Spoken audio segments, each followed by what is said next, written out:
Hi guys, JT here. Today I'm bringing you some information on the Humble Bundle D3 Waifus for You bundle of January 2026. To help you answer the question, should you buy it? By using the links in the description below, you'll gain access to this bundle and support the channel in the process. Before I begin, I'd like to thank you the viewers for watching my silly videos. I hope they're helpful. Most importantly, knowing that you're watching it means the world. But first, a word from our sponsor, JT After Dark.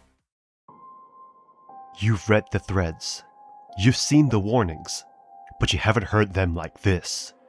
I'm JT. I take the internet's most terrifying stories and give them a voice. From Reddit's deepest archives to the legends that haunt the web, I bring the horror to life. Join me on JT After Dark. Subscribe now and let's see what's hiding in the shadows. Anyway, let's get into this.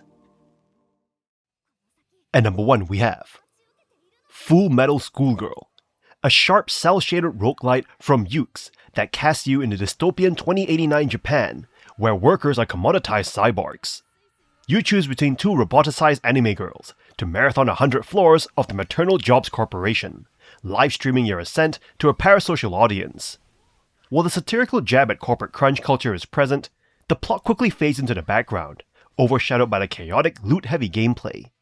The experience relies on clever chat gimmick, where you accept dares from viewers, like finishing rooms without taking damage, to earn larger payouts. You'll find that the core melee combat is disappointingly basic, hampered significantly by the total absence of a lock-on mechanic. This makes close quarters fighting a blind hassle as you dash past enemies. However, the gunplay feels much better, offering a variety of weapons with randomized properties reminiscent of a Borderlands-style loot system. Visually, the game is a polished, explosive treat that maintains a stable frame rate despite the screen being crowded with foes. It curiously features a dynamic void system to censor fan service, which feels inconsistent given the target demographic. While the level design is soul-draining, consisting of repetitive hallways and boxy rooms that act as padding, the addicting loop of upgrades and weapon variables keeps you pushing forward. This is a grind-heavy title like Earth Defense Force. It looks great and possesses an engaging hook, but the tedious 100-floor climb ensures it overstays its welcome long before you reach the top. At number 2 we have Samurai Maiden, a disappointing endeavor failing to meet expectations on various fronts, leaving players with a sense of squandered potential. The narrative's execution falls flat from the outset, with protagonist Tsumugi's sudden transport to the Sengoku period lacking context nor build-up, resulting in a disjointed introduction. The dialogue exacerbates this issue, featuring cringeworthy lines and unconvincing character interactions, failing to captivate or immerse players. The inclusion of same-sex relationships feels contrived, lacking authenticity and adding to the overall dissonance. In terms of gameplay, Samurai Maiden aims for beat-em-up action but falls short due to clunky combat mechanics and repetitive gameplay. Tsumugi's movements lack fluidity, and combat descends into mindless button mashing against uninspired enemies.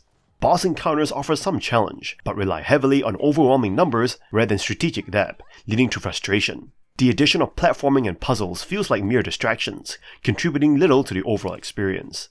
Visually, Samurai Maiden is passable, but fails to impress with generic character designs and environments lacking diversity and detail. The occasional fan service moments feel out of place and fail to compensate for the game's numerous shortcomings. Samurai Maiden squanders its potential due to lackluster execution and questionable design choices. While it may briefly appeal to beat-em-up enthusiasts, its underwhelming gameplay make it difficult to recommend. Unless you're specifically drawn to its thematic elements or desperate for a new gaming experience, Samurai Maiden is best avoided in favor of more polished alternatives. At number 3 we have Bullet Girls Phantasia. If you're on the hunt for an unconventional gaming experience, Bullet Girls Phantasia delivers guns, anime, and golems in spades. This title offers a unique blend of action, humor, and unabashed fan service. Set in the fantastical realm of Misaki Mori Academy, the game follows the escapades of the Rangers Corps, a group of spirited young women with a penchant for military training and unconventional weaponry. When a mysterious portal transports them to a new world, they find themselves embroiled in a battle against a fearsome black dragon. While the narrative may lack depth and originality, the colorful cast of characters injects personality and charm into its proceedings. Bullet Girls Phantasia offers arcade-like gameplay, reminiscent of titles like Earth Defense Force. Players traverse various environments, battling waves of enemies and confronting formidable bosses along the way. The combat mechanics are simple yet satisfying, with each character boasting unique abilities and special attacks. However, the game suffers from poor enemy AI, resulting in predictable encounters and repetitive gameplay. Visually, Bullet Girl's Phantasia is a mixed bag. While the character models are well crafted and exude personality, the environments and enemy designs leave much to be desired. The soundtrack, while serviceable, fails to leave a lasting impression. Bullet Girl's Phantasia is a polarizing experience that will undoubtedly divide audiences. Its over-the-top fan service and simplistic gameplay may deter some players, while others will find themselves drawn in by its quirky charm and lighthearted humor. Whether you're a fan of the genre, or simply looking for something offbeat to add to your collection, Bullet Girl's Phantasia offers a wild ride that is exhilarating as it is unconventional. At number 4 we have Onechanbara Origin. In Onechanbara Origin, you're thrown into a world of undead chaos as a bikini-clad anime girl wielding a sword, ready to hack and slash through hordes of zombies. Developed by the minds behind the Senran Kagura series, this remake of the original PlayStation 2 game promises action-packed gameplay with a side of fan service. The combat system in Onechanbara Origin surprises with its depth. While initially expecting a simple hack-and-slash affair, you're treated to a range of combat mechanics, including special combos, character swapping mid-combo, and even a reload mechanic involving wiping blood off your sword. It's not groundbreaking, but it's a pleasant surprise amidst the chaos. However, the game quickly loses its charm due to repetitive game design. Missions boil down to either defeating a boss or battling waves of enemies in uninspired environments. With a mere 6 enemy types and copy-pasted level design, the gameplay becomes monotonous, exacerbated by the lack of variety in combat encounters. Onechanbara Origin's extreme lack of substance is glaring. Clocking in at around 4 hours for the main story, the experience feels shallow and underwhelming, failing to offer meaningful content beyond its repetitive core gameplay loop. Technical issues further mar the experience. Many players encounter performance problems, with the game's frame rate dropping to unplayable levels and audio stutters plaguing the experience. Despite attempts to tweak settings, the issues persist, highlighting the game's broken port. Onechanbara Origin falls short of expectations. While its combat system shows promise, it's overshadowed by repetitive gameplay, lackluster content, and technical shortcomings. Unless you're a die-hard fan, it's best to steer clear of this messy remake. At number 5 we have Omega Labyrinth Life, a game that beckons with its promise of dungeon crawling adventures wrapped in layers of fan service. Developed by Matrix Software, it's the series' first Western release, daringly defying censorship boundaries. At its core lies a solid dungeon crawler, though its appeal heavily hinges on your fondness for the series' quirks. Embark on a journey with Hinata Akatsuki as she navigates through monster-filled dungeons to restore the fading Grand Garden of Bellflower's Academy. Alongside battling monsters, you'll engage in enhancing activities through, let's say, unconventional means. The game's unabashed fan service, including provocative interactions and cheeky mechanics, is its hallmark. However, beneath the exaggerated charm lies a dungeon crawler that, while entertaining, lacks innovation. The gameplay mechanics, though functional, feel dated, reminiscent of earlier console generations. Moreover, the slow life segments, despite their promise, amount to tedious chores rather than enjoyable diversions. Visually, Omega Labyrinth Life is serviceable, but lacks polish, especially evident in a barren Academy hub. While the dungeon segments offer nostalgic callbacks, the overall experience feels lacking. Omega Labyrinth Life serves its purpose as a dungeon crawling experience with a side of fan service. Yet, its shortcomings in innovation and value proposition make it a hard sell. Considering that it is in a bundle, you may just want to indulge in this salty, yet somewhat satisfying adventure. At number 6 we have Maglam Lord. Maglam Lord presents an intriguing premise that ultimately falls short of its potential. While the game boasts an engaging cast and a lighthearted narrative crafted by Kei Miyakozuki, it struggles with repetitive gameplay and lackluster combat mechanics, detracting from its bright spots. In Maglam Lord, you assume the role of the demon lord Kilizurk, who finds themselves stripped of power and thrust into a peaceful future world. Despite its intriguing premise, the gameplay loop quickly becomes mundane, with linear story missions and optional tasks offering little variety. Exploring dungeons and engaging in combat feels repetitive due to limited environments and uninspired enemy types. Combat, conducted in side-scrolling arenas, lacks depth and balance. While players can wield various weapons and execute combos, the gameplay largely devolves into mindless button mashing. Defensive tactics are impractical, leading to a lack of strategic engagement. Boss encounters offer some challenge, but rely more on overwhelming numbers than thoughtful mechanics. Visually, Maglam Lord features pleasing character art and expressive visuals during story sequences. However, the combat environments and enemy designs are generic and quickly become tiresome. Despite its shortcomings, the Japanese voice acting adds charm to the experience. While Maglam Lord has its moments, particularly in its storytelling and character interactions, it ultimately fails to deliver a consistently engaging experience. The game's repetitive missions and shallow combat mechanics overshadow its strengths, resulting in a title that falls short of its potential. At number 7 we have Onechanbara Z2 Chaos. Onechanbara Z2 Chaos serves up a wild, campy monster slaying fest that doesn't hold back. From its provocative characters to its repetitive but addictive gameplay, it's a roller coaster of blood-soaked action. While it might seem like a button-mashing affair at first glance, there's surprising depth hidden beneath the surface for those willing to explore. The game's combat mechanics are straightforward, allowing you to dive in with reckless abandon. Yet, beneath this simplicity lies a layer of complexity that action enthusiasts will appreciate.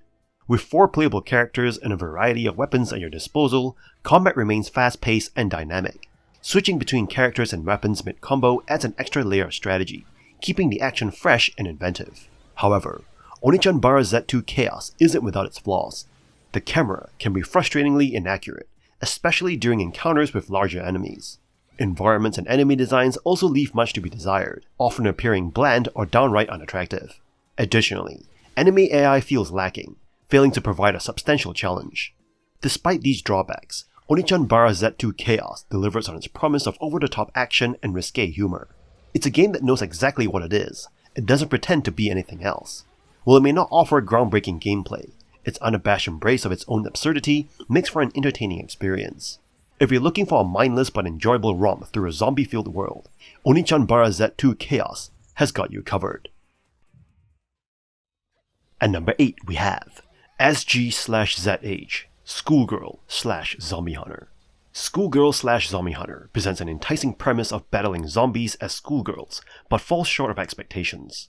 Coming from the creators of Senran Kagura and Onechanbara Z2 Chaos, you know where this is going. In this zombie apocalypse setting, you control a group of schoolgirls surviving against the undead. While the concept sounds promising, the execution lacks depth. The story is forgettable, with uninspired cutscenes and dialogue. Gameplay revolves around completing various missions, offering quick pick-and-play sessions. However, the third-person shooter mechanics feel clunky, with awkward controls and a steep difficulty curve. The addition of a stripping mechanic feels unnecessary and detracts from the experience. Visually, the game feels dated, reminiscent of mid-Xbox 360 era graphics. While character designs are decent, environments and enemy models lack detail and are bland. Long load times further dampen the experience, and the online mode suffers from dead servers. Despite Japanese voice acting with English subtitles, the absence of English voiceovers diminishes the B-movie immersion. While Schoolgirl/Zombie Hunter offers some entertainment value and fan service, it falls short of being a standout B-movie game.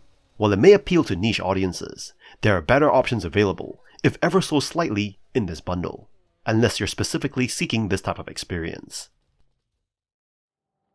At number 9 we have ED0 Zombie Uprising.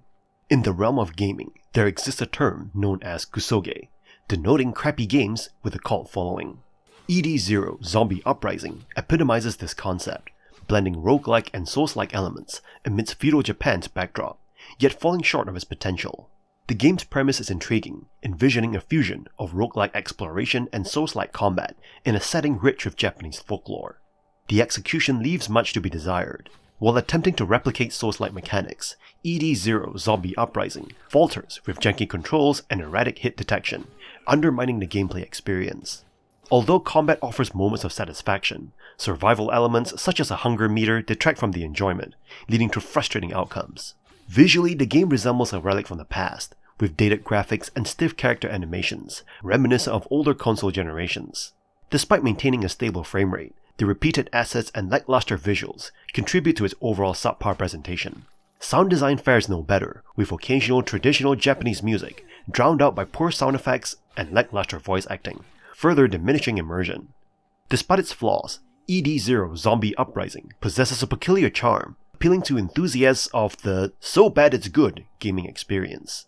While its amateurish jank may resonate with a niche audience, it's not without its faults. However, for those seeking a quirky venture into the world of Japanese kusoge, this game may offer a unique, albeit flawed, experience. Ed-Zero Zombie Uprising stands as a testament to the realm of janky Japanese games, showcasing both its endearing qualities and notable shortcomings. While it may hold appeal for a select few, its overall execution falls short of delivering a truly captivating gaming experience. And that's all for this bundle. This is basically a gooner's paradise, but the value is actually insane if you're into niche Japanese action. Grabbing Full Metal Schoolgirl alongside Samurai Maiden for $25 is a steal, especially since FMSG just dropped and it still costs way more on Steam. The gameplay across the board is pure B-tier schlock, clunky melee and repetitive floors, but if you want to scrap Working Dead cyborgs while live streaming for donations, this is your peak. Total win. In any case, I hope you enjoyed today's video. If this video was helpful, feel free to leave a like and subscribe, and maybe consider buying the channel a coffee. From the bottom of my heart, thank you for watching, and I'll see you guys in the next video. And don't forget to subscribe to JT After Dark.